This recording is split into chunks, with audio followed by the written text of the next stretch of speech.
Hey, you know what?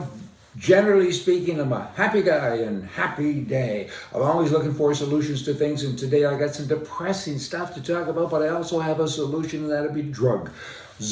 Drug use, drug dealers, drug users, drug governments. Governments act like they're on drugs all the time anyway, but I want to share a bunch of stuff with you. Why do people use drugs? Well, I gotta say, it's kind of like Costco. They go through Costco and they give you free samples of this and that, and if you like it, you come back, and if it's a great chocolate bar, pretty soon you're eating it and you get fat. You know what I mean, though. On a serious note, that's what happens. They go to kids, the drug people, and say, try this. And that's all you have to do is try something, and bang, off on your hook, right on the spot.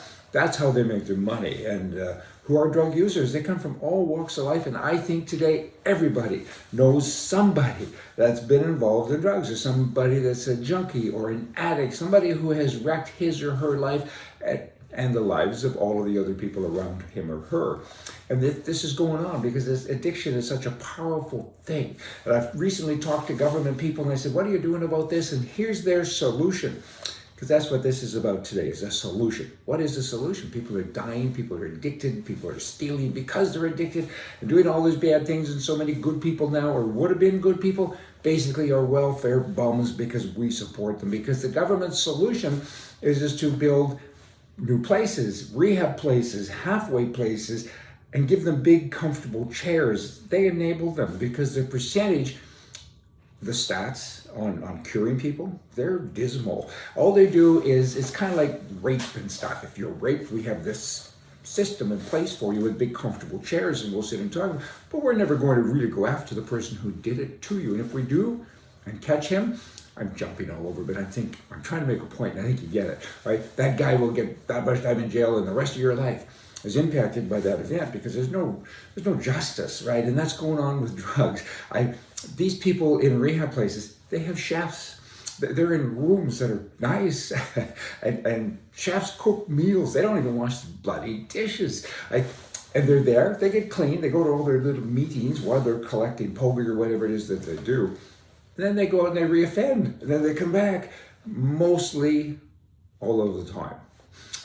Wordage, but that is what happens. Some get fixed. I get that. Some have a trigger. What is their trigger? Is it the government that's giving them the trigger? I don't think so. I think their trigger just kind of comes someday. So why do people sell drugs? Almost half of the people who sell drugs do it so they have money. It's a job, so they can go and buy drugs because there's that overlap there. But mostly, that's the guy on the street I'm talking about. But mostly, the big guys, they don't use drugs. They sell drugs. They make drugs. They kill people, and they make a ton of money. And this goes on and on. And I mean, they need to, like Costco, you want to, terrible comparison maybe, but try to bring up this image. Like Costco, when people have samples, they come back and buy the product. You're trying always to enhance your business because selling drugs is a business. And illegal drugs in the United States create a huge black market industry, and estimated upwards to $750 billion a year in size. That's almost $1 trillion. It's a lot of money. A lot of people employed, and they use violence kind of as their trademark. And tax money in the U.S. today is used to protect borders in foreign countries, but they won't protect the border of their own country. And upwards to 5 million people a year just kind of walk in. And many of those are bad people that bring their product in to give to the other people. You know, basically it's an invasion of not just people and illegal aliens, it's illegal drugs that they give to people to use. And the more the government spends, the more that people pay. And back to governments now with their halfway houses and all of these things, it makes me crazy to see all of this enabling going on, and they don't go after the cause of it. So what's the solution? I got it. Elliot Ness, you heard of him, The Untouchables? Watch the movie. I mean, booze was illegal, and Elliot Ness went and he cracked open the kegs of whiskey, and the beer and the whiskey flowed, and that's what you have to do here. In countries that are now, you know, pacifist almost, I guess, and liberal little girly men, what you need to do is kick it up a notch. You need to go to the guy that's in that expensive halfway house and say, you're here, we're supporting you, give us names of the little guy. And then you go to that little guy and you kick his door down and with a machine gun. You don't kill him unless he's shooting at you, but you wreck his house with bullets. You scare the bejeebers out of him, and then you move down the chain or up the chain, sideways on the chain. You go and you have force You cut off the supply. The government did that, right or wrong, doesn't matter. Again, the government way back when, what's his name said, I think it was Sherman or maybe Crook, killed the buffalo. We can't beat the Indians, killed the buffalo. Go to the supply chain. You need to do that with drugs, and the governments just don't get it. It's more comfortable chairs for the victims.